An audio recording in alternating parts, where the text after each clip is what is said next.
covering supply chain optimization, scaling, planning, and mitigation risk. I'm going to be your host. My name is Lisbeth Zuniga, and I'm the CEO and founder of Acquire Beauty. Babe, do you want to say anything, or I should just get started? Yeah, I will just introduce myself and say hello on behalf of Goldman Sachs. So it's so great to see so many of you on the call today, and the number just keeps on rising. My name is Bea Wilkinson, and I work here at Goldman Sachs on the 10,000 Women program. We're so excited that you're joining us today, and this is going to be a really fabulous webinar for taking your business to the next level. As many of you know, 10,000 Women was informed by the research showing that, investing in women is one of the most effective ways to reduce inequality and facilitate economic growth. So to date, we've supported over 218,000 women across 150 countries, and we are so excited to have you guys join and as part of this community. Today's webinar, obviously led by fabulous Lisbeth Zuniga, is a masterclass in all things supply chain optimization, and enhancing your business to take it to that next level. So all that's left to say is please give your attention to the fabulous Lisbeth, and use the chat for all of your questions. Ask away. Very happy to answer anything. And yeah, once again, thank you on behalf of Goldman Sachs, and enjoy the session. Thank you so much. And we're going to have Meg and Sebastian who are going to be assisting me throughout with some polls and whatnot, if anything comes up. Okay, so let's get started. As we mentioned, you can put any comments in the chat and we'll be paying attention to that as well. So what's on the agenda today? I'm going to give you a little bit of an introduction of who I am and why am I an expert and what I am going to be presenting today and Acquire Beauty. Then we're going to go into more detail of the actual content, which is the key supply chain concepts, scaling for growth, strategies for mitigating risk, and then we'll have some time hopefully for questions and answers. So who am I? Like I mentioned, I'm Lisbeth Zuniga, the CEO and founder of Acquire Beauty, but on the personal side, one of the things that I'm very passionate about is connecting with people, seeing new cultures. I have visited over 55 countries. I started traveling after college, so about 22 years old. One of my best or my preferences on how to travel is through Habitat for Humanities or the Fuller Center, which is we go to different places to build houses. You really learn how to connect with people, even if you don't speak the same language, which is pretty incredible to show you the human connection there. And it's kind of my messaging throughout of how Acquire Beauty became successful and some of the tips that I'm going to be sharing with you. I have a dog. Her name is Lena. She's about to be 5. She's my little buddy, and she travels with me to Peru, which is my home country, usually in the winters. Okay. So in terms of my career, well, first, I was born in Peru, and I moved to the US when I was 6 years old. I'm a first generation college graduate from Rutgers University as an industrial and systems engineer. I decided to study that just because I was simply good at math, and it was something that, just resonated with me. I was very lucky, and through relationships, was able to start my career at L'Oreal. That's where I built majority of my foundation. Then I went to Tarte Cosmetics, Shiseido. I worked globally. I got to live in Japan for a few years at the headquarters. Then lastly was Pat McGrath, and then I decided to start Acquire Beauty. And we started officially in 2021, and we secured our first $1 million contract by 2022. Now, to get into the presentation, right? So if you have a brand, you're aspiring to be a brand founder, or you have a product that you're trying to sell in general, there's a few things that have changed right now in the world that we live in. One is, have you gone viral on social media, right? That's usually one of the problems that happens. It's a good problem to have, going viral, but sometimes that causes a negative effect that I'll explain later. You experience explosive growth. You get a new opportunity from a retailer to say, hey, do you want to expand your brand? We're interested in you, but we need inventory now. And that is something that occurs. These are the things that just continue to happen, which is what you're hoping that happens. But then you realize you do not have enough inventory. You're not able to react on time, so you lose the momentum. And when you lose the momentum, you end up having too much inventory on hand because it was too late by the time you produce. So now you have all this liability, and everybody forgot about how it went viral. So just to give you a quick story, and there's a lot of brands like this, but Becca Cosmetics is an example of it. They went live on, they went viral on social media, which again is an amazing tool now that we have because we're able to reach a lot more clients than we used to in the past. But they couldn't keep up with it. They couldn't keep up with the demand. And they lost that momentum. And then they faced supply chain issues during the pandemic. You know, a lot of things went on hold. So you couldn't react to people's demands. And then they announced that they were closing. This is just one example. There's so many more out there, but this is what you don't want to happen. So some of the reasons why these things happen or common struggles that brands face are you don't have enough money, enough capital to pay your vendors on time. So you end up winning relationships there. You don't know how much inventory you should actually have. You might have too much, too little, and then you face the problems that I just mentioned. We rely a lot at the beginning to airship. So we're like, hey, let's just air it to make it on time, but that's more money wasted. And then it becomes the norm. And you know, it's something that you can prevent if you actually planned ahead. Launch performing too well, it results in a service crisis. So you're not able to support the demand, like I mentioned. Launch performs badly, then you have too much inventory and your inventory can go bad and get destroyed. Not discontinuing items. A lot of founders are scared to discontinue items as the brand evolves. They don't want to discontinue something that maybe was an original launch, but it's not performing anymore. So that's something that you also have to keep in mind. And a lot of times I have had situations where brands that I worked in or clients, it was 20 years in the making and they did not want to destroy inventory that was sitting there for 20 years just because they didn't want to hit a negative impact to their P&L, to the financials. And at the end of the day, that resulted in inventory that had just been sitting there. And because you didn't want to destroy it, it probably, actually, I did pull some samples out of the warehouse and it had evaporated. So you were literally paying for storage for 20 years for product that was no longer there. And then also making sure that you go back to your contract manufacturers, whoever produces your products, and you analyze how much waste are they doing, because as the product launches and you continue to produce, you have to become more efficient. So what happens is we're moving so fast, you're growing so fast that you forget to, hey, let's go back to the basics. Let's take a look at what's been happening and analyze it and see how we can be more efficient and save money. Supply chain is not usually the first thing that brands look at. It's not the first thing that they want to invest money in. Most of the time we're like, hey, we need to make the product better. We need to invest in the formula and packaging, and it needs to look nice, but we forget about the basics. Without supply chain, nothing works. So that's where Acquire Beauty comes into play. We focus in everything that I mentioned and so much more. Our idea is to prevent these issues from happening in your brands. We want to make sure that you get ahead of it and that you're building that foundation from the very beginning. I can tell you that brands that are really small and brands that are huge. So brands that have not launched and brands that are $500 million, they're having the same issues, which is all core from the basics. So now we're going to get into key supply chain concepts, which is our first topic, right? There's three functions that you need in order to have a supply chain, essentially. One is demand planning. Two is supply planning, and then production planning. So demand planning is responsible of looking, hey, how much am I going to sell? They're the one function that's always wrong. You're never right. It's quite funny. I never wanted to do demand planning in my career because I hate being wrong. But you provide guidance, you provide the risk, you work with finance to find that budget and to find that balance of where should the number be, or how are you actually executing this growth that you're aiming for. So they have to make sure that they work with retailers to understand the policies at the retailers, to understand the calendar for promotional activity.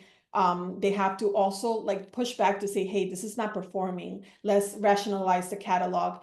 I don't want to launch the same product because it's not going to perform.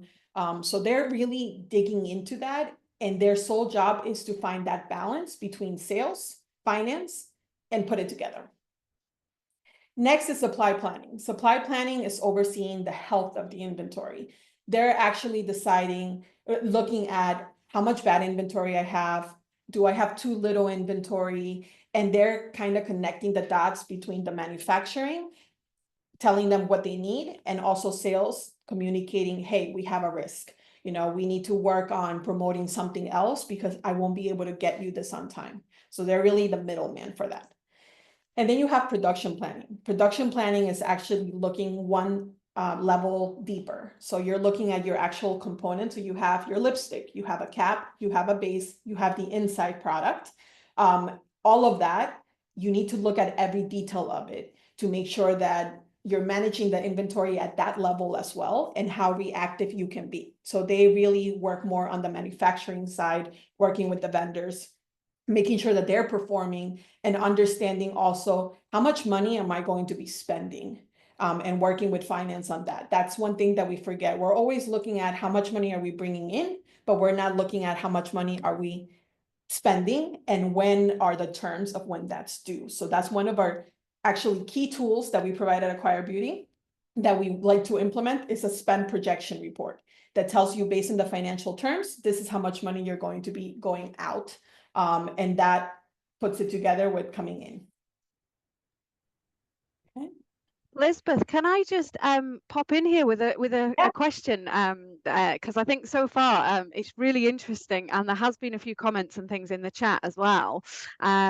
Particularly, there was a comment from Sarah, one of our learners, who kind of commented that she's also experienced explosive growth, but she didn't have enough inventory or the correct facilities. So it's clearly something that is kind of resonating. People are, very aware of those challenges. We had a great question come in from Chloe, who's asked, how do you predict changes in demand for products and services? Is there anything you can do to kind of, have a crystal ball, as it were? So, one of the things, you can never prepare 100%, right? You can't predict, because you could have a social influencer that goes and they post something and it just goes wild, or Taylor Swift wears a black lipstick, so now all the black lipsticks are out of stock, right? But where you can prepare is when you're doing a launch, you always have to look at, what is my max that I think, like, what is the craziest scenario that is going to outperform, and what is the lowest if it doesn't perform? And then you have to find that balance. And the key thing is about being ready for reactivity. So when you are going to launch a product, picking your manufacturer, picking where your warehouse is, it's important to make sure that you really know how quickly can you react, and also what is your biggest constraint. Because the constraint is not going to be the final production. It's usually a raw material or a component that is the biggest constraint. So you have to prepare by, one, being aware of what is the limiting factor, two, putting your money where it makes more sense, and three, making sure that you do always analyze the worst, the best, and think about what is it that you're going to do if either happens, as a backup plan, and trying to find a balance. So you'll never be able to predict, but you can do things to be a little bit more proactive, and awareness and having that visibility is the most critical thing. That's great. That's really helpful. Thank you, Lisbeth. And we've also just had a comment in from Nupa, who was asking, what do you mean by the term establishing sell-in demands? Oh, so there's two. So let me go back to this actually, 1 second, so I can show you. Oh, sorry. So there's two demands. The sell-in is how much gets sold to the retailer. So it's selling into the retailer. The sell out is how much the retailer sells to the customer. So there's two different approaches. I always like the sell in demand, because my retailer has different stock policies. They want to have certain levels and whatnot. So it's always important. They have different warehouses. Sometimes they have 2 or 3 warehouses that they need to fill up. So I always want to make sure that there's a concentration on that sell-in demand. You always want to know also the sellout in terms of the performance that the final customer is actually doing from that retailer. But what matters is how much you're going to ship to the retailer, if that makes sense. That's Okay. great. Thank you. I'll pause and let you continue. I'm sure there'll be many more questions as we go through. Thank you. Okay, so now we're going to take a little poll, and 1 second. And Meg, I know I told you that I was going to do it, but now it disappeared and oh no, I found it. I think it was like hidden. Okay, so we're gonna take a little poll. If you guys can please participate. I'm launching it now. So what do you think is the main goal of sales and operation planning? The hint to this is that it's in the actual name. And the 4 options are to help different departments plan together for better results, to improve marketing campaigns, and to increase production speed, or to focus only on product costs. Okay, I'll give it. Oh, I like it. There's a lot of participation. Yeah, lots of answers coming through there.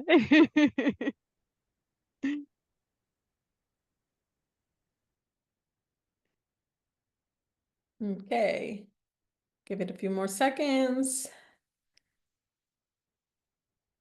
Okay, I think we can go ahead and end the poll. So yes, let me share the results.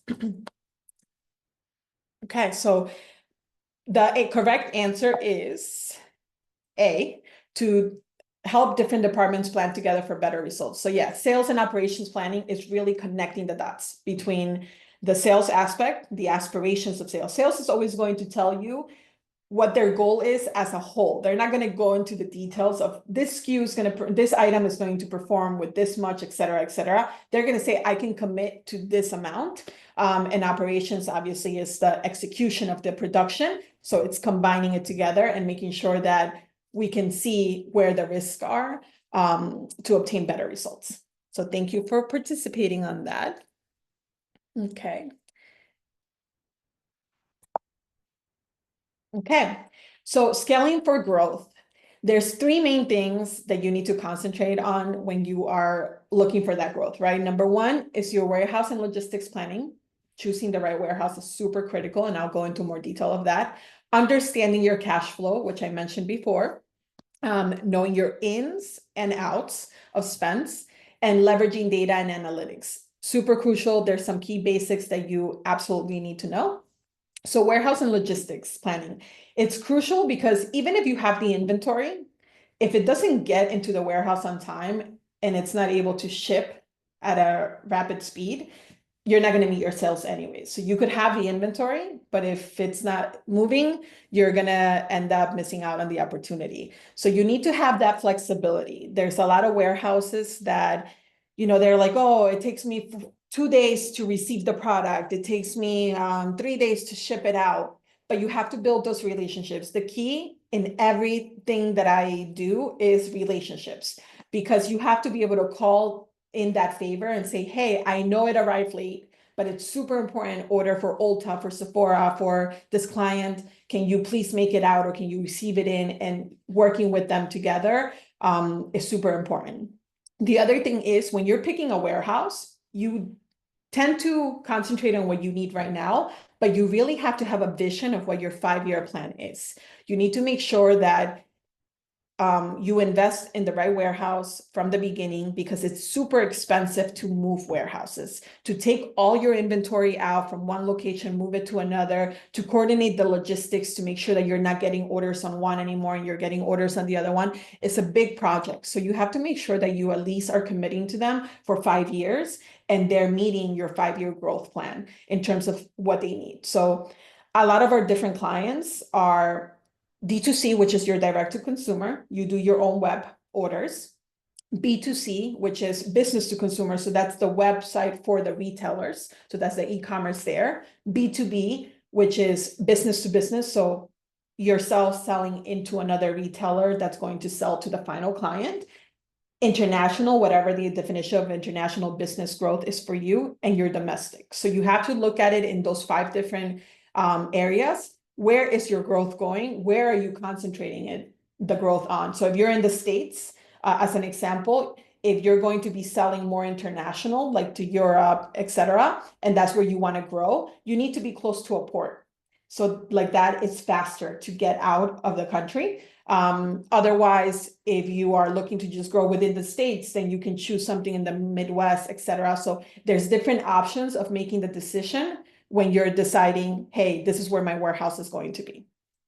Also, another tip, a lot of times we tend to want to open multiple warehouses. I don't suggest that, because then it's multiple inventory that you have to manage and cross stock constantly, and it's already hard enough to know what the right inventory is. Having to have it in multiple locations just complicates things. Obviously, there's always exceptions to that, but I'm just saying from the beginning, try to simplify your logistics as much as possible. Okay.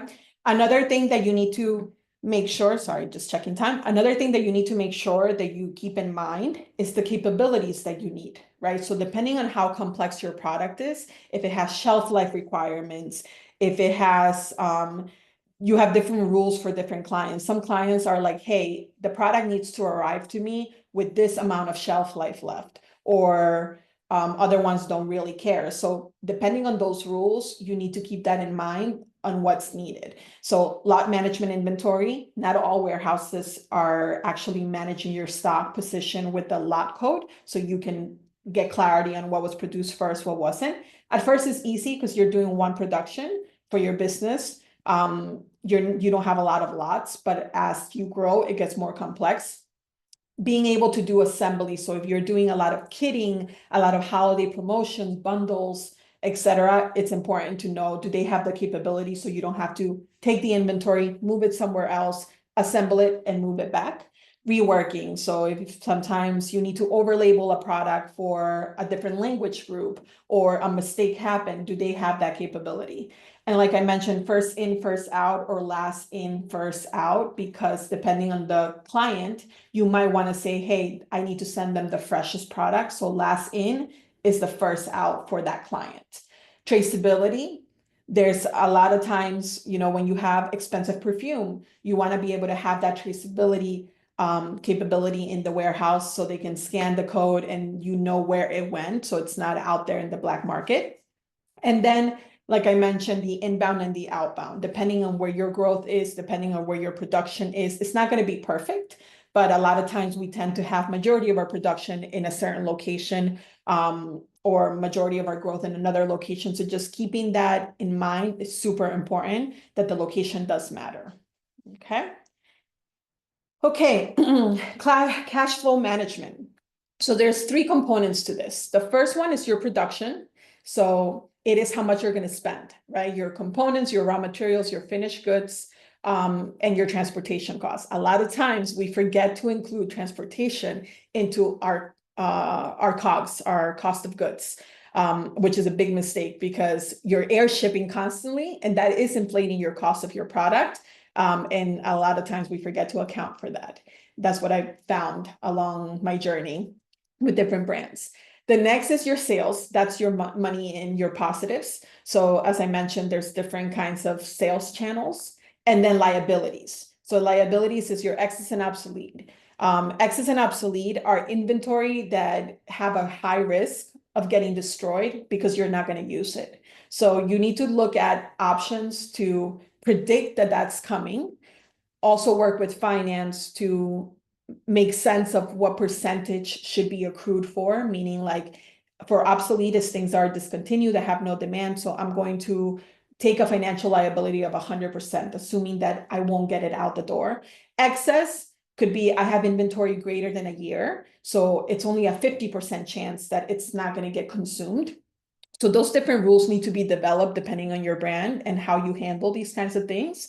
But one thing that you can look at is donations.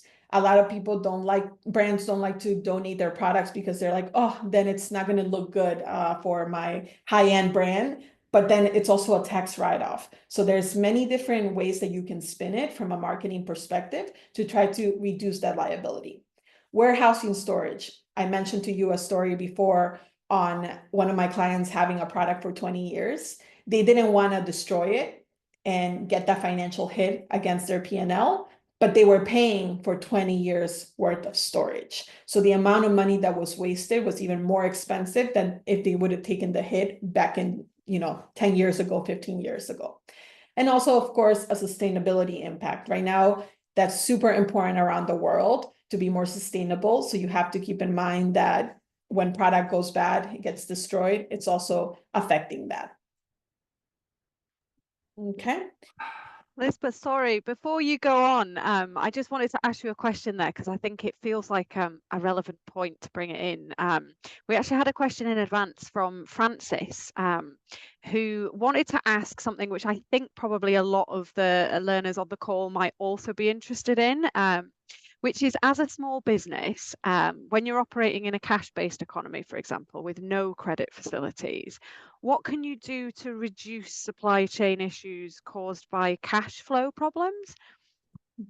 Yeah, so one of the things that you have to do when you find your partners is vendors that believe in you and believe in your brand and believe in your mission. I know it's hard, but there's so many events around the world that you can go to meet vendors, and you just have to meet the right people, the right person that connects with you.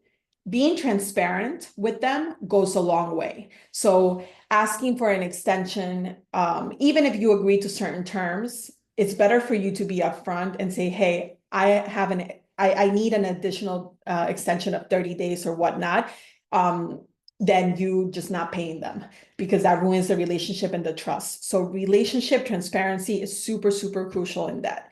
The next thing is, we have to be smart where you put your money, right? So one of the things that I mentioned a little bit earlier was that in terms of like holding the right inventory, like for supply planning and production planning, you have to look at what is my limiting factor. So instead of me holding safety stock on the final product, I can try to see if I can hold safety stock on that one raw material or that one component. That reduces your risk of bad inventory. It allows you to be more, to react faster, but it also helps you with cash flow because you're not spending as much money as you would if you paid for everything to get produced.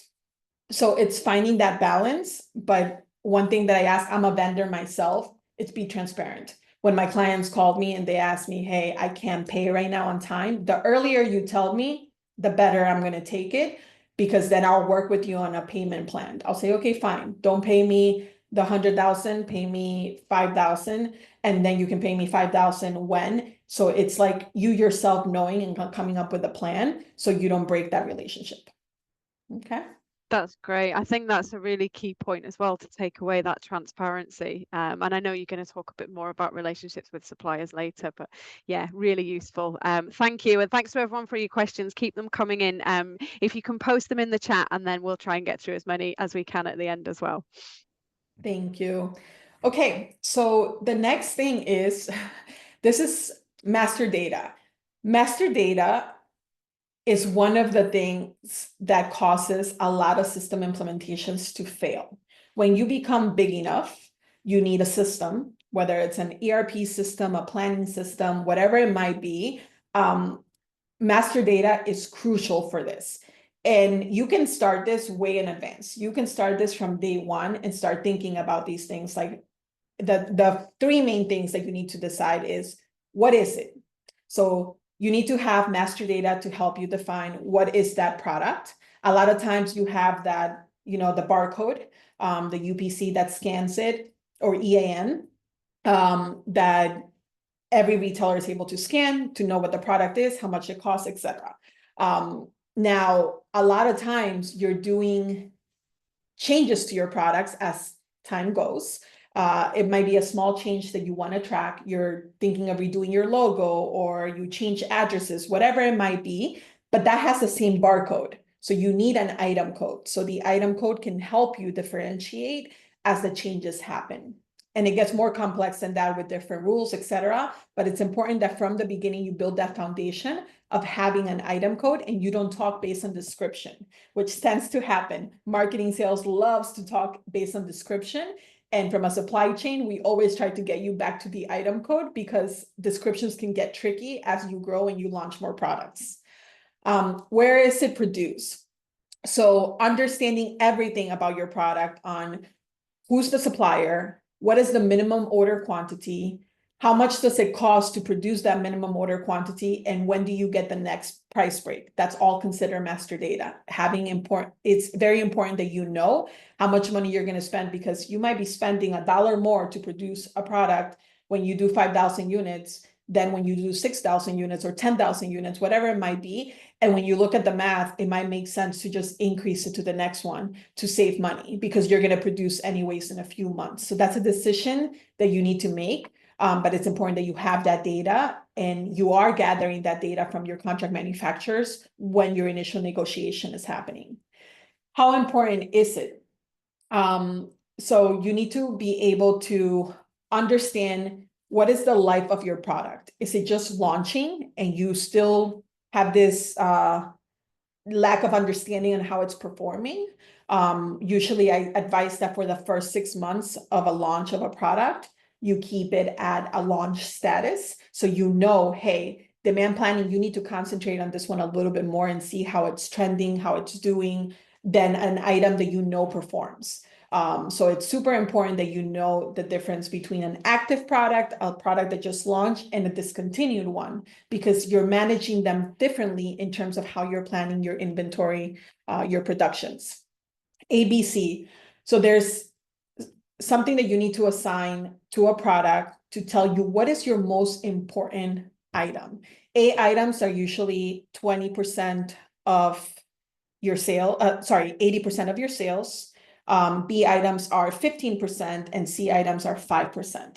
That just allows you to concentrate on the items that matter. So you're not looking at every single item every single month. You're still paying attention to them when you're planning, but you know where your money makers are and you know what drives the business. So it's super important that you do understand how important it is and that you assign this within your master data.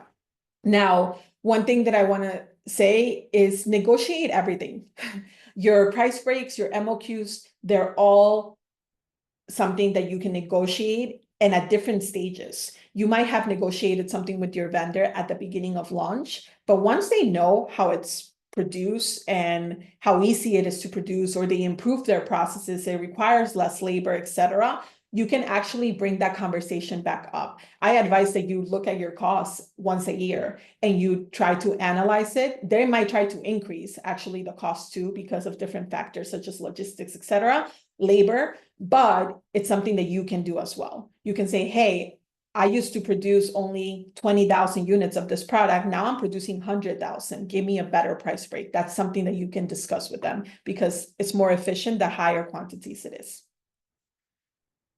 Understanding how long does it take to produce your product. I think I mentioned this a few times, and it's not only about the total lead time, the manufacturing lead time, it's also about your materials lead time. It's kind of putting it together from the moment you place the order of your materials to when it arrives and analyzing every step of it. It's super crucial that you know every part of your product and what the lead time is and how long the transit is, so you can plan better by having that visibility. How much does it cost? There's two different costs, right? Standard costs, which includes your transportation costs. It includes the components. It includes the manufacturing. It's the full cost of the product from start to finish. Manufacturing cost is usually how much is the vendor charging you to produce the lipstick, to mix up the raw materials and make it into a lipstick.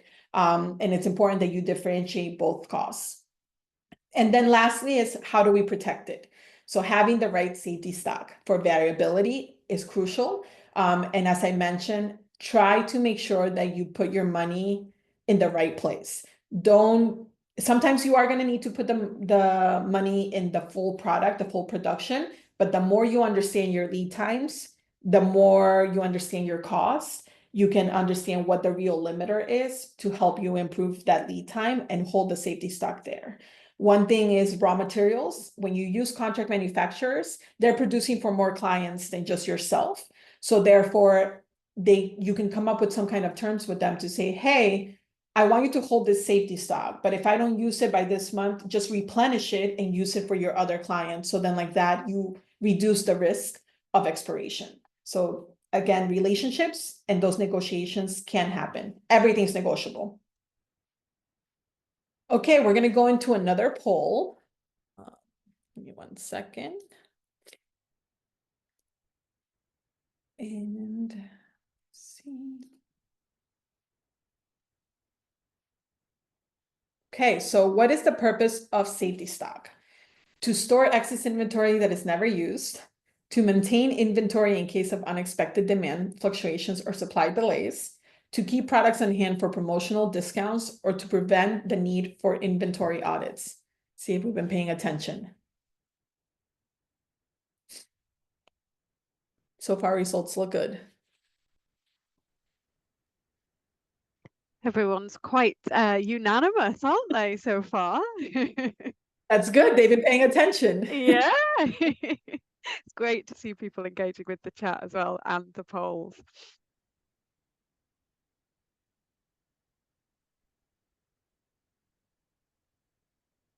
Okay. Okay. So I'm sharing the results. Everybody was 100% right, which I love. So 1 second. Yep, it's to maintain inventory in case of unexpected demand fluctuations or supply delays. Okay. This is good. Means good students. Okay. So now the next part is you have data. Master data is crucial, but then also analyzing your data is super important. What you do with that data is super critical.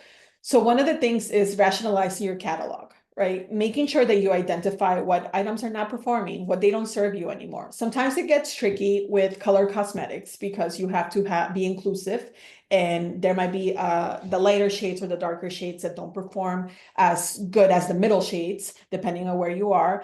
And you can't discontinue them. That's understandable. But there's ways of also negotiating with the vendor saying, hey, I'm going to destroy 50% of the bulk, like the actual product. Don't fill it. I don't want to pay you for actually assembling the product because I'm not going to sell it. It's going to expire before I sell it. So let me pay for the destruction of the bulk, the inside of the product first. So that's an option to take. Making sure that once you get to a certain level, whenever you bring a new product, take a product out. I do this with my clothes, for example. When I'm shopping, if I'm buying a new pair of shoes, I'm going to take a look at, do I have a pair of shoes that's old that I'm replacing that I don't want anymore? So to make sure that you constantly just keep your catalog at a sustainable count rather than having, thousands and thousands of products that are not necessarily bringing profit. So it's super important that you understand the performance of your products. And then, as I mentioned before, the ABC, a lot of times your top 80% of your sales, it's going to be actually 5% of your SKU count. So it's super, super important that you understand what is the top sellers. It's gonna definitely help you put your energy and efforts in the right place. So I have a story time. Cuts and loss sales are not the same. What that means is when retailers place orders, they usually place orders every week, okay? And if you don't have the product, they're placing orders every single week. So it looks like you're actually losing sales a lot faster than if you had the product and you performed those sales. So one of my clients was actually claiming, they were like, oh, we're losing $10 million in sales because of supply chain. And once we analyzed, we discovered that 70% of the cuts were actually duplicates. So from a lost sales perspective, they were losing $3 million, but it looked like it was $10 million because the cuts kept on duplicating every single week. What does this do? This causes an excuse sometimes from a sales and financial saying, we're not performing, we're not making the year, we're not meeting our sales target because of the out of stocks. No, that is a portion of it, but there's a bigger issue because our lost sales was really only 3 million. The other 7 million is because we're not performing. The product was there. Or our promotion didn't make as much as we thought it would. So it's important that you really analyze the data accurately rather than sometimes jump to conclusions of this is what's happening. Okay. The next topic is how do we mitigate risk? So I mentioned supplier partnership, super important. Meeting the right partner, going out there, meeting people as much as possible, scheduling Zooms, whatever it takes to find the right partner that's going to want to grow with you and believe in you. I know that it's very difficult at the very beginning to find partners that are going to produce small quantities for you, but believe me, there is partners out there, and there's a lot more efforts happening to invest in these smaller brands because of what happens. Brands that blow up, that are sold for $1 billion, like Drunk Elephant is an example. That brand, was very small, then got bought out by Shiseido. So it happens, and vendors know it happens. So therefore, there's a lot of initiatives happening, but it's important that you build those partnerships, those relationships, and that they're not scared to tell you when something has gone wrong, because things will go wrong in manufacturing, as well as you're not scared to tell them when something has changed or you're not able to pay them. It's being able to be transparent. And a lot of times as humans, we tend to be scared of that transparency. Sales and operations planning, which I went through a bit of like some of the key functions, but I'll go into more detail. And then new product development, which is something that I think a lot of times we think it's a limiting factor if we introduce timelines and structure there, because we want to be super quick to market. So the first thing for partnerships, you have to, hold on, sorry. Okay, so for supplier partnerships, you have to make sure that the capabilities are there. So can they produce the kind of products that you're looking to produce? If they're SPF, OTC products, sunscreens, etc., do they have that capability? They're going to take care of you if they believe in you, if they can trust you. And the same way, you have to be able to trust their commitments. When I say a lot of times they're scared, I've been in companies where they're just super scared to tell you that you're going to be a week late or a day late, because every time they do tell you, you start yelling at them or you start telling them it's a big deal. So from supply chain, it is our job to also defend our partners and our vendors, and to make sure that we kind of hold off the noise. Usually when we are a brand owner, we get upset because opportunities are lost, etc. But we need to find that balance. And that's where supply chain, when they're communicating with the vendors, you have to choose and say, okay, you're late on this one, but you can't be late on the other one. I really need you to put all your efforts there. You have to realize you're competing with huge brands, companies like L'Oreal, Estee Lauder, Shiseido. And with those big companies, a lot of times they have the raw materials, but they're committed to producing for them. They could take a small amount of those raw materials and produce for a smaller brand. So they have the capability of choosing who they're going to help out. It's a matter of you making sure that you're taking care of them the same way, with respect. Okay, so we're going to do one more poll. I think this is the last one. I gave you the answer. Hopefully you didn't see it, but I also can't seem to have the poll thing come up. Here it is. Okay, I got it. It just disappears on me. Okay. Hopefully you didn't see the answer. Okay, so what is the biggest risk of not maintaining a good relationship with suppliers? Increased lead time and potential stockouts, higher marketing costs, lower employee morale, or decreased customer satisfaction? Okay, we'll give you a minute. We're going fast, which is good. While people are answering the poll, Lisbeth, I just wanted to share that there's been lots of great reflections so far about what people are taking away, lots of things around transparency, and also that vendors seem to have a lot of kind of control and power in the supply chain as well, which is an interesting reflection. Yeah, no, I think nurturing relationships is super important. Keeping even vendors that you might not use at that moment, keeping in contact with them. It's just super crucial. And I know we tend to treat them, and I know because I've been on the brand side, we tend to treat them without respect, or we're like, you're working for us, you're producing for us, etc., or you're always messing up. But one thing you got to realize in supply chain, something's always going to go wrong.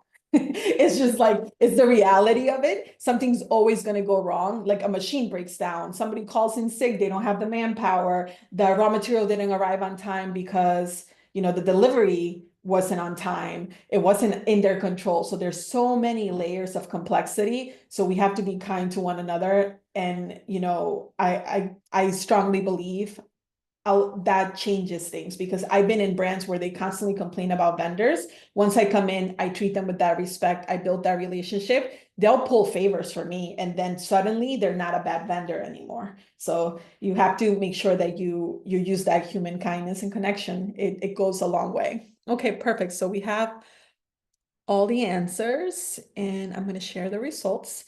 So yes, increased lead time and potential stockouts. Again, it goes above the lead time that they commit to you, because they're like, oh, I'm not going to prioritize you. You're not nice to me. You know, it's something that can be avoided. Okay. Okay. So sales and operations plan, operations. I mentioned before, supply planning, demand planning, production planning, but what do they do? At the end of the day, there's 5 key pillars that need to be taken care of through this process. One is the inventory evolution, understanding your inventory levels, and not only where you are, but how is it planning to evolve based on the productions that are coming in, based on the sales that are going out. Excess and obsolete, like I mentioned, your inventory that's at risk of not being used. How can you reduce that? If you know it's going to expire in a year or in 6 months, might as well donate it, put it to a retailer that, you know, it's a low cost retailer, give a bigger discount, do a promotion. Like if you buy this much, you get this for free. So there's different options to try to reduce that, and at least try to recuperate or use it as a marketing expense. Service performance, making sure that we understand how are we performing with our retailers, with our clients. Where are we not performing? And most critical is the root cause of it. What happens is we end up finding issues, we fix the issues, and we forget to go back and analyze, why did the issue happen to begin with, and fix the root cause of the issue. We're moving so fast, we don't take the time to look back and learn from what happened, and guarantee you a year down the line, the same issue repeats itself. So you always have to make sure to say, okay, things happen, bad things happen, we move on, we fix it, that's the main priority, but now let's go back, hold hands, make sure that this doesn't happen again, and put processes in place for that. Key performance indicators, having a metrics to understand how healthy your supply chain is, super important. Identifying what that means to you, you know, in terms of what the right level of inventory is, what's your target service level, what's your target accuracy. As I mentioned with demand planning, they're never right. If in color cosmetics, you are 40% accurate on your demand, you're in good shape. That's like really good, 40, 50%, which is crazy. You know, being only 40% of the time or 50% of the time right in your job and saying that that's a good thing, but that's the reality of color cosmetics. If you're talking about skincare, it's a lot easier. The number's a lot higher. I would say 60%. But it really depends on your brand and how it's structured, and setting up realistic targets. And then launch call outs. So launches should be treated very carefully. You should be analyzing them on how it's doing and reacting to the demand and fixing it, and understanding what went wrong, what was done correctly, making sure that you baby them essentially until they're adults, and then you can release them and kind of let it work on a normal basis in terms of how much inventory you have, etc. So it's super important that launches a lot of times is where the growth comes. For a business, especially in the early stages. So making sure that you keep an eye on that is super important. And talking about launches, we're going to the last topic, which is new product development. So it's timeline management. Introducing that is one of the last things brands let us put in place. Why? Because they're scared that it hinders the creative process, because now I have to follow a timeline, and you're going to tell me when I'm late, when I didn't make a decision, what kind of green I should use, or what's the right approved consistency of the formula. Founders don't like that. And I'm sorry, if you're a founder, I understand you want to take your time, or you're used to working a certain way. So they think that it hinders the creative process. They think that it's linear, that you have to follow the timeline exactly how it's listed, and that it's not flexible enough. Or it's not useful because I never had to use it before. There's too many steps and it's too complicated. And it is complex, but it's important that you know that you have that visibility. The same way that you don't want a vendor to lie to you and tell you last minute that they're going to be late, or they don't want you to tell them that you're going to be late in your payments to them last minute, so they can plan properly as well. New product development timelines actually give you visibility. It's better for you to know that you're going to have a problem 3 months earlier than actually when the time comes and you have that problem. The problem is going to be there no matter what. So it's good to get an understanding prior and to try to prepare yourself for what's about to happen. The problem is not going to go away, but you can try to minimize, reduce that problem by saying, hey, I know I made a late decision on approving the color. What else now can happen to be reduced in order to make up that time? That's something that doesn't happen if you don't have visibility to that timeline, that complicated multi-step timeline. So it's working together, making sure that you come up with a plan. And if you know it's going to be a problem, negotiations can start now, or sales can start thinking of, hey, how do we handle that communication to the retailer? What can we do ahead of time? So it actually helps you. It's better to work with visibility than work blindsided. Also, air shipments happen a lot because you're trying to make up time and you are not keeping track of the cost, and then you don't realize why are you not as profitable as you thought you were. And especially when you're trying to sell your brand to investors and they start digging into your financials and you start uncovering these things, it's better for you to know now and try to resolve that and become more profitable. Okay, so it holds everybody's hands together by providing that visibility and accountability as a team, that if one person was late, how can we all work together to make up that time? And in conclusion, all risks are not created equal. It is a balancing act between risk and cost. So you have to find the right, how much of a risk are you willing to take? How much are you willing to spend? Being strategic enables you to react and adapt to change. It's not going to be perfect, but, and changes are always going to happen, but at least you have a plan and you know what you can do and what you cannot do. So having transparency and visibility allows you to be proactive and informed decision-making. And one critical thing is you don't know what you don't know. So try to know as much as possible, even if it's bad. Thank you, guys. So we do have some time for questions, a few minutes. Thank you very much, Lisbeth. That was fascinating and some really clearly some very experienced and insider tips there. So I wanted to start off with kind of one rather general question, which is, what's the one thing that you've learned that you wish you'd known at the beginning of your career? If there was just one thing that you wish you'd known, what would that have been? Never burn a bridge. Even if you don't like people, it's such a small world. My industry is even smaller. I always say this, but no matter how much you might not click or connect or dislike a person, always be kind and always end in good terms. And just kind of keep that in mind, because as frustrating as some people can be, and you always just treat them how you want to be treated, no matter how bad it is, because you might see them again in the industry, especially with these vendors that change around all the time. So yeah, that's one thing that I wish I would have known from the very beginning. I learned it quick, but I wish I would have known from the very, very beginning. It's to never burn a bridge. Yeah, that's great advice, I think, and for all aspects of running a business as well, right? Not just supply chain, but Yes. yeah, absolutely.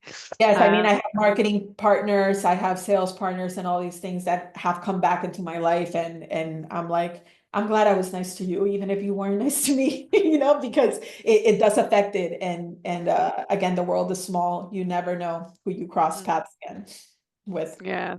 That's great. That's great. And then I wanted to pick out a few questions from the chat if I can. Caroline had asked a question a bit earlier on about how can she kind of better prepare and project when she's still testing which collection. I'm not sure what her business is, but she's still testing with what the market will respond to.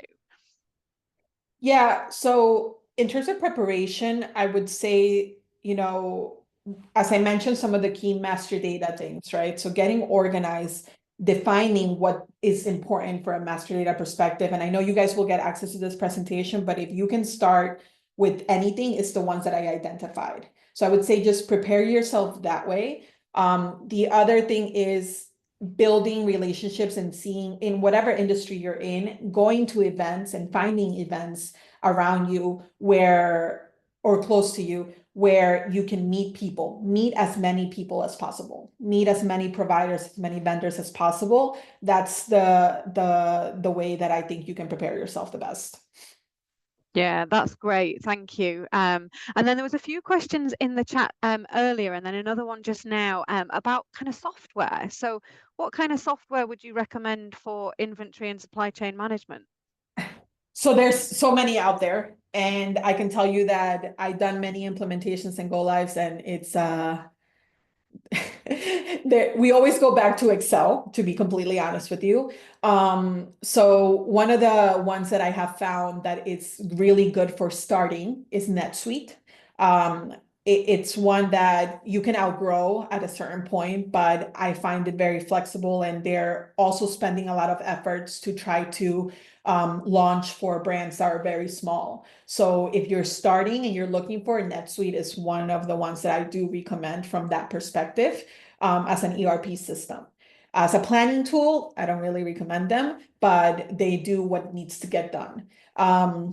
And then obviously you have your big players such as SAP, which is known everywhere, JD Edwards.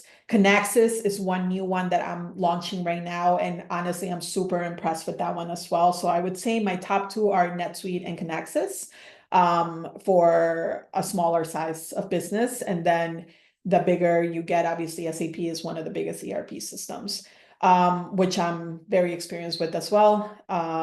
So it's finding the right tool for you. Now, Excel, it's like the most flexible thing you're going to have. And there's so much that you can do in Excel. I don't say it's forever, but as you're building and you're trying to decide what's right for you, our business, Acquire Beauty, has done a lot of our basis is creating tools in Excel for clients. And I'm talking about clients that are $700 million business a year, and clients that are just launching. We build the same kind of tools for them, but it's in preparation for building an actual system down the line. Because if you don't know what you want, it's a lot harder. So building it in Excel, and we can do some pretty magical things in Excel. So we sell our tools as well, our Excel tools. My idea would be that we eventually provide kind of like a library of tools that we can sell via our website to founders that want to buy it from the very beginning, so they at least have a starting point. So that's something that we're working on as well. That's fantastic. Thank you so much. And I think that all goes to show that any size of business, really, one of my takeaways is whether you're very, very small and just starting out, or you are quite experienced and you're experiencing growth, these kind of key concepts still apply, don't they? Yeah. It's all about being transparent, building relationships, and planning. Lots of planning. Yes. Lots of being prepared. Yes, Yeah. I always say I have a master class that I did last year, and we're working on launching it and doing like pre-recorded, so we have that in our website. But it was called Back to the Basics because every company, I can tell you the biggest ones, like Shiseido, to like the smallest ones that I worked on, like Pat McGrath, they all needed back to the basics. It was just like getting the basics, the foundation set up, no matter the size that you're in. And as people change, they lose it. So you have to bring it back. So that's something I'm still working on, how to make it sustainable. Sure. Okay, well, I think we're out of time. If we can just move on, just finally to the next slides too. I think we've got a feedback form, yes, and the courses.